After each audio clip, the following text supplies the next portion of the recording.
C'est vrai, quand on y pense, la ville a une esthétique visuelle. Elle possède quelque chose qui attache notre regard, qui nous touche. Chaque ville a une ambiance visuelle, de par ses bâtiments, ses monuments, sa population, ses rues, ses enseignes commerçantes et son histoire. En réalité, ces critères sont tirés d'une vision générale, d'un regard commun à tous. Mais il existe une autre façon de connaître sa ville, une autre façon de la regarder, une autre façon d'en apprendre sur elle. Mais que nous apprend la typographie de nos quartiers? Partons en balade. Centrons notre regard sur une ville du sud, Aix-en-Provence, où les lettres, comme dans les grandes villes, ornent, dynamisent, facilitent les flux, enrichissent la ville. Elles sont toutes différentes les unes des autres. Certaines sont peintes, d'autres sont gravées. Elles ne font qu'un avec la ville. Elles sont comme camouflées à travers les bâtiments. Ce sont comme des architectures. Les typographies concentrées dans les quartiers permettent de dégager une identité propre au quartier.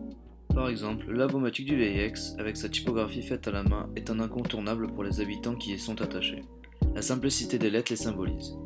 Ou encore, la typo rétro du cinéma Mazarin. Sa mise en page rappelle l'âme et la dimension historique du quartier.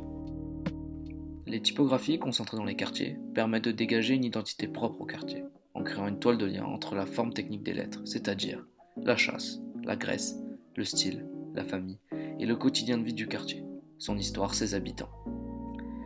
Après avoir pris conscience de tous ces éléments, laissons porter notre imagination, pour ainsi créer des lettres inspirées de celles qui se trouvent dans les quartiers.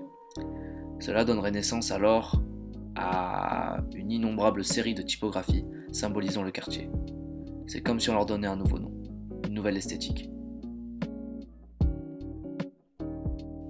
Le fait d'avoir étudié les quartiers de la ville nous conduit à une seconde étape de création. Je m'explique.